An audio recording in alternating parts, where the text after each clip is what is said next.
Remember Lane Johnson? Remember Lane Johnson, who'd been suspended twice? He's like, New England's no fun. Let me lecture you about winning. I'd rather win one Super Bowl than a bunch of them because we're going to have fun. Well, be careful what you wish for, Laney, because I watched it last week, lose to Tennessee. One Super Bowl is all you're going to get. You know, you hear all these guys complaining all the time. I don't understand what's not fun about winning. Well, we have a lot of fun in Philadelphia. Was it fun losing to Tennessee last weekend? I was just wondering because I watched you. You weren't very good. Remember his quote, I'd much rather have fun and win a Super Bowl than be miserable and win 5. I wouldn't, ever. Success is fun. Winning is fun. Why do you have to be miserable? Who says New England's miserable? Does Tom Brady look miserable? Who looks miserable? Well, everybody isn't Tom Brady, but just because you have a structure and you're not, like, I don't even understand what the difference is. Like, I'm sure Philadelphia has structure too. It's just this idea about New England that's very, like, rigid. I was sitting there, like, Cassius Marsh is another one. Played for the Patriots for an hour, and they let him go, and now he's with the lousy Niners. They don't have fun. There's nothing fun about it. There's nothing happy. I didn't enjoy my time there. And first time in my life, I didn't like football. I just didn't like it. It's not fun. You like the 1-3 Niners there? How do you like produce? How are those apples? Sometimes standards are a lot for people. By the way, I had this discussion and expectations. Everybody can't operate under expectations. I was sitting having a glass last night. I was having a cocktail with my wife and her sister. And we were sitting around, we had a little fire in the back after the Colts-Patriots game, and I told her, I said, discipline is freedom. I said, it's like kids. I said, think about your life in terms of you work and then you retire. How do you get freedom when you retire, that you can do what you want when you want? Be disciplined with your money. Be disciplined with your body so you can move at 65 and not be old and a mess, and you're going to the doctor, and then you have money, you can golf when you want, and you can surf when you want, and you can travel when you want. Discipline is freedom. Be disciplined with what you eat, with what you work out, with what you put away financially, and then the last half of your life, it's all freedom.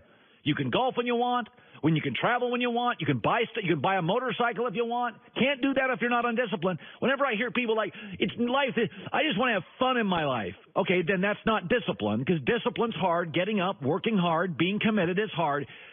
But do you really want to have all the fun in your 20s and then you're a mess from 58 years old on? There's also a balance. So you feel like Gronk doesn't have fun?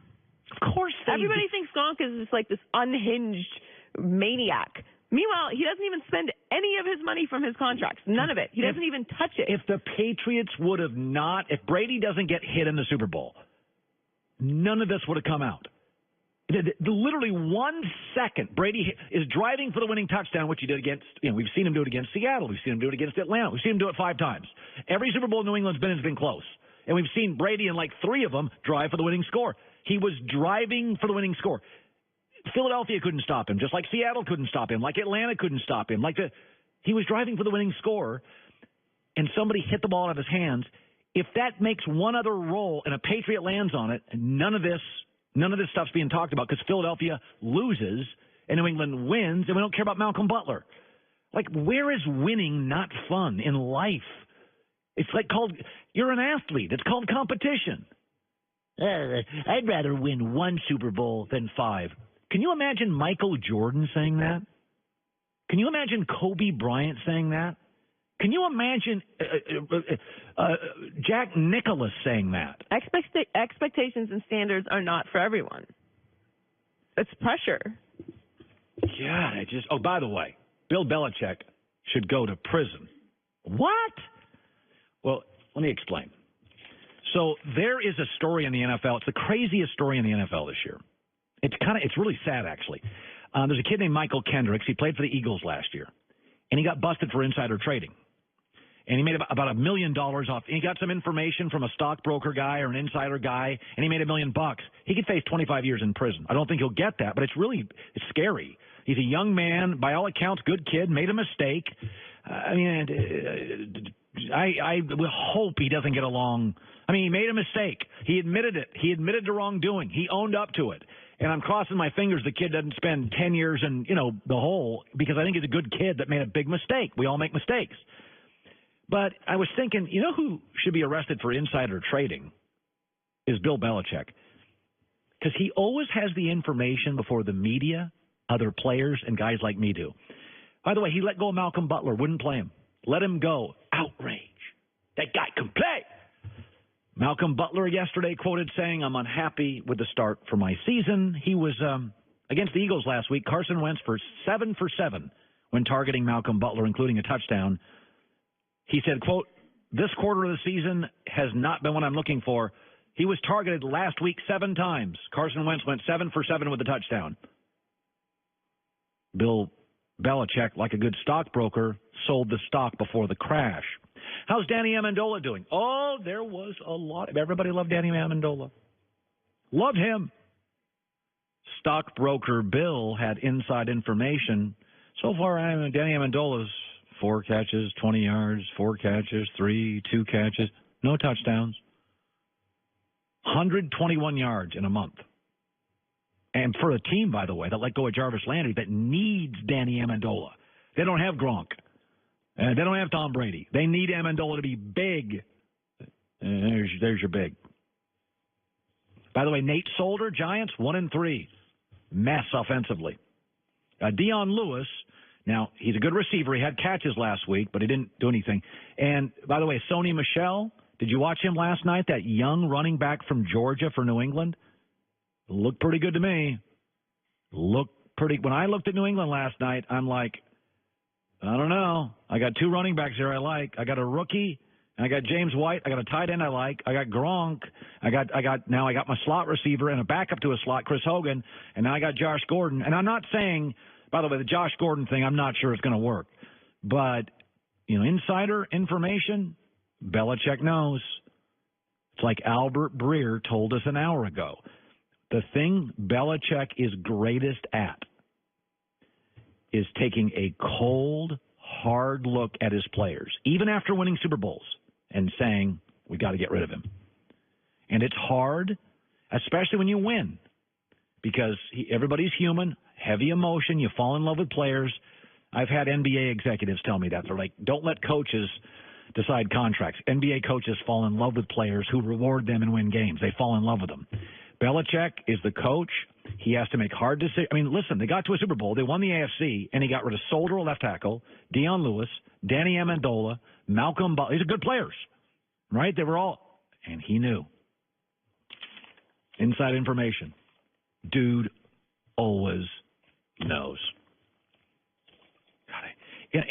Listen, I know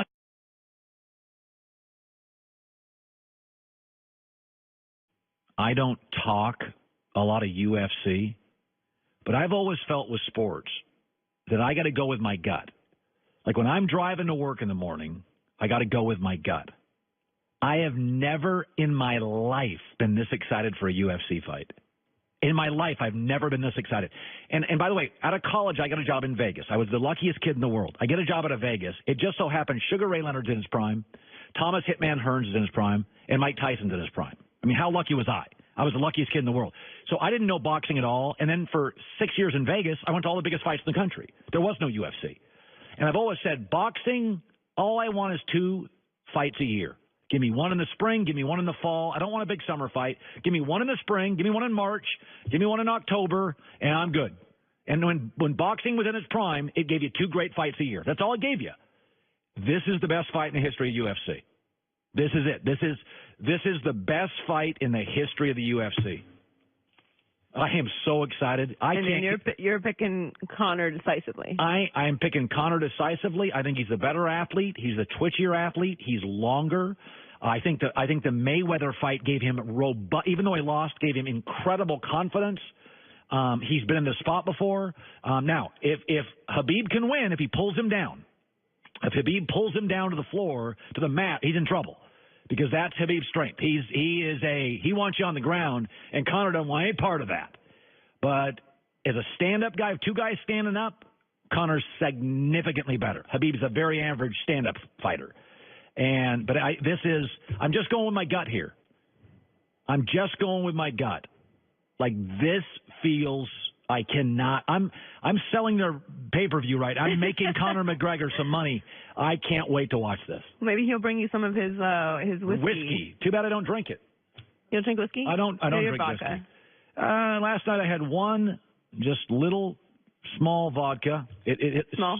Social lubricant. Put me in a good mood, and then I crashed early. So there you go. We have a great third hour. Ty Law is going to stop by the show. Jason McIntyre does McIntyre's Monday headlines today, which I absolutely love. We have on FS1 huge baseball playoffs coming up today. I watched the Dodgers last night. Typical of the Dodgers, all sorts of home runs. Car shopping can be confusing. There's different terms, dealer price, list price, and invoice. True Car shows you what other people paid for the car you want so you can recognize a good deal. New or used, it does not matter. When you're ready to buy a car, go to TrueCar.com and check out their True Price. Tells you all the fees and accessories. TrueCar.com, new or used. Hour 3 on a Friday. Baseball playoffs in a little more than an hour. We are rolling. It's Hert.